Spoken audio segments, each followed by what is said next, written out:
A nossa apresentação prende-se então, tal como a Kátia disse, com as pessoas em situações de sem-abrigo. Relativamente às necessidades encontradas, a habitação tornou-se a primeira linha de defesa contra a Covid-19. Efetivamente, a melhor forma de segurança e de proteção neste contexto é ficar em casa.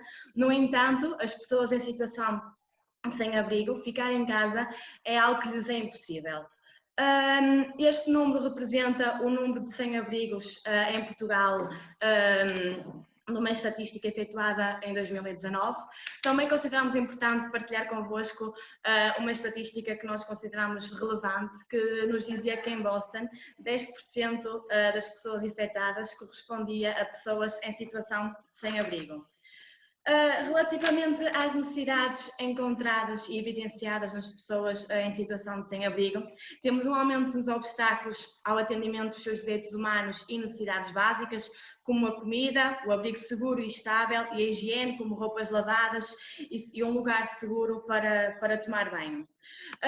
Muitos dos sem-abrigos têm evidenciado níveis de abandono.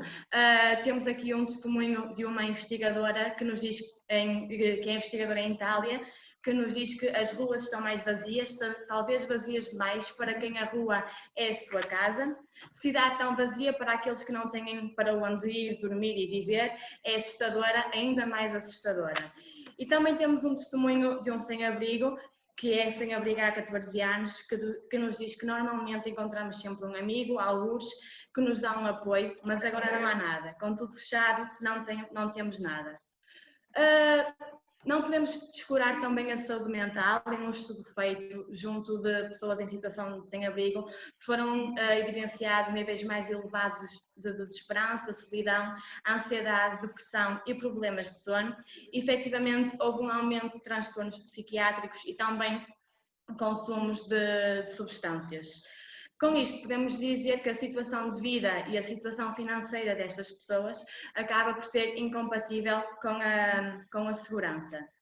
Por fim, também temos as necessidades dos prestadores de serviços, que existe uma certa falta de comunicação oportuna sobre saúde pública, a dificuldade em manter condições adequadas para prevenir a infecção, faltas de medida de controle, limitações do pessoal e também das instalações físicas, falta de equipamento de proteção individual, desafios para alcançar uma triagem eficaz e dificuldades em manter o isolamento, ou seja, as pessoas que vivem em situação de rua muitas vezes têm dificuldades em aderir a certas diretrizes de saúde pública, como o distanciamento físico, o isolamento, quarentena, devido às condições a que estão sujeitas.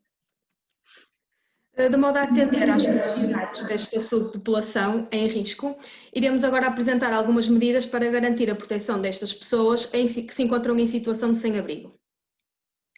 Portanto, fornecer acomodação às pessoas que vivam em situação de sem-abrigo durante e após a pandemia, por exemplo, quartos de hotel, moradias vagas, reaproveitamento de edifícios, com as devidas condições de segurança e higiene, privacidade, alimentação, apoio social e psicológico, serviços de saúde e testes Covid gratuitos. Aos sem-abrigo que apresentem sintomas ou teste positivo, deve ser garantida acomodação segura, atenção e suporte médico imediato, onde seja assegurado distanciamento físico, autoisolamento, quarentena, e outras recomendações de saúde emitidas pela Organização Mundial de Saúde. É importante também uma ampla distribuição de informações acessíveis e atualizadas sobre o Covid, como informações sobre saúde, máscaras, desinfetantes ou outro equipamento de proteção individual, quer aos sem-abrigo, quer aos prestadores de serviços. Garantir também que os moradores de rua não sejam criminalizados, multados ou punidos a quando a aplicação das medidas de recolher obrigatório ou mesmo as medidas de contenção. A quando o encerramento dos serviços essenciais, garantir formas alternativas e entregas de alimentos, produtos de higiene, a pessoas que se encontram em situações de vulnerabilidade e de sem-abrigo, de modo a garantir o direito à alimentação e o direito a um padrão de vida adequado. Por fim, cessar o despejo forçado ou o desmantelamento e acampamentos de moradores de rua, reconhecendo até que muitos deles são mais seguros do que os próprios abrigos, com a opção de se mudar para acomodações alternativas onde o autoisolamento seja possível. Alguns elementos da intervenção social neste âmbito passaram por criar estratégias de proteção direcionadas a esta subpopulação, e a expansão das práticas de redução de risco ou de danos que já eram implementadas num contexto pré-Covid. Vamos dar a conhecer algumas estratégias que selecionámos e que considerámos pertinentes e interessantes para vos mostrar. Vamos falar em 3 programas implementados a nível internacional, no housing e em três programas relacionados com psicofármacos. Relativamente ao Alcohol Management Program Pilots, trata-se de um programa que foi desenvolvido na Califórnia, que tem a ver com a redução de riscos destinados às pessoas que estão em situação de sem-abrigo e que têm simultaneamente problemas relacionados com o abuso de álcool. Este projeto é um projeto que tem como objetivo ajudar sem-abrigo em situação de alto risco, dando abrigo em quartos de hotel ou motel. O principal desafio que este projeto enfrentou é o facto de as pessoas que sofrem de algum problema alcoólico ou serem obrigadas a estar em isolamento são removidas da comunidade, ou seja, veem o seu movimento restringido e o seu acesso ao álcool limitado, levando a crises de abstinência de álcool. A solução que este programa arranjou passou pelo desenvolvimento de um programa de álcool, o Smith Bargain, onde se realiza uma avaliação à entrada do hotel e em seguida uma equipa médica de suporte fornece álcool algumas vezes por dia, numa dosagem fixa recomendada, com base numa avaliação de saúde. Assim, este projeto visa a reduzir significativamente os danos para os indivíduos sem abrigo, ao mesmo tempo que reduz o risco de transmissão da Covid-19.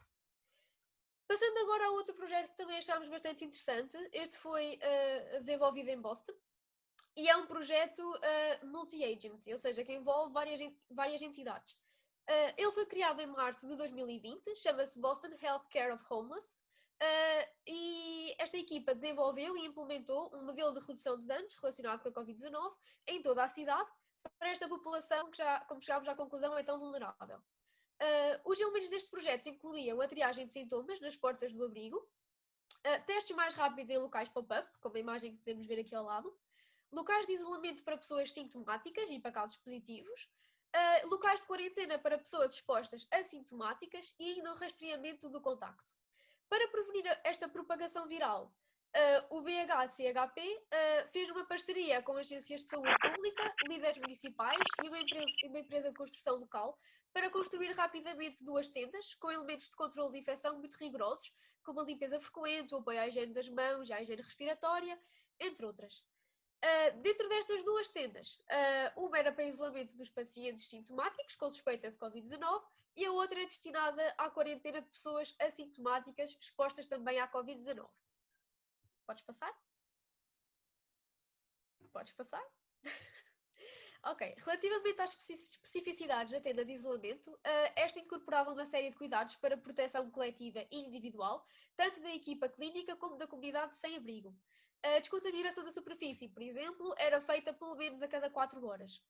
Relativamente à tenda de quarentena, esta destinava-se à quarentena de pessoas assintomáticas, mas que tinham sido expostas ao Covid-19, e esta monitorização era verificada por 2 métodos, através da triagem e exposição de sintomas, para identificar pessoas que relataram um contacto com alguém conhecido, ou então uma viagem para fora do estado nos últimos 14 dias.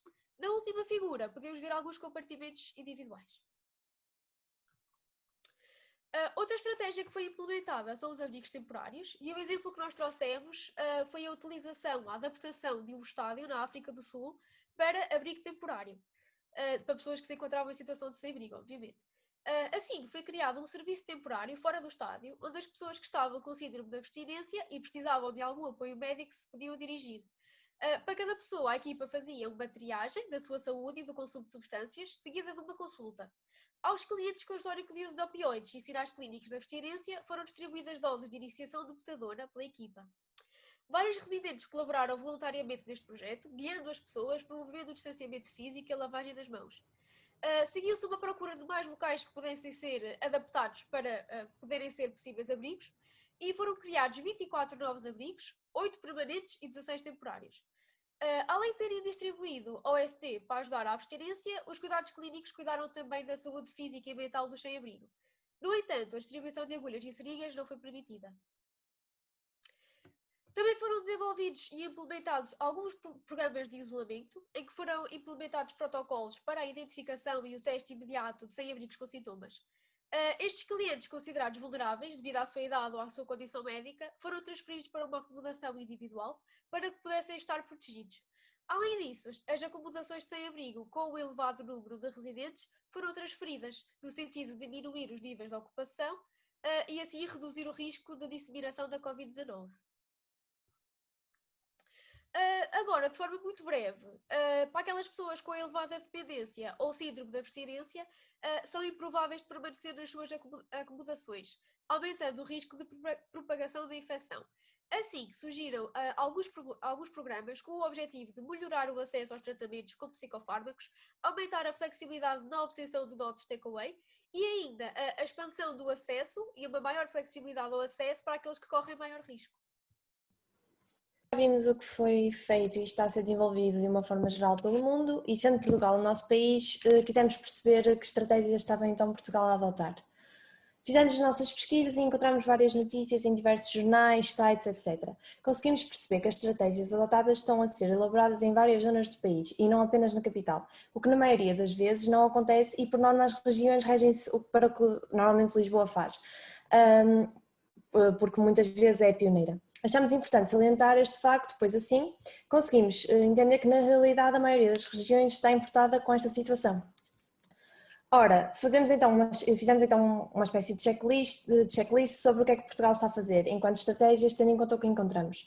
Podemos referir os programas de alojamento, que tal como a Leonor disse bem, apesar de já se realizarem alguns programas e atividades de Housing First, que para quem não sabe é então um conceito que defende que antes de qualquer coisa é prioritário que os sem-abrigo tenham os seus direitos e a privacidade.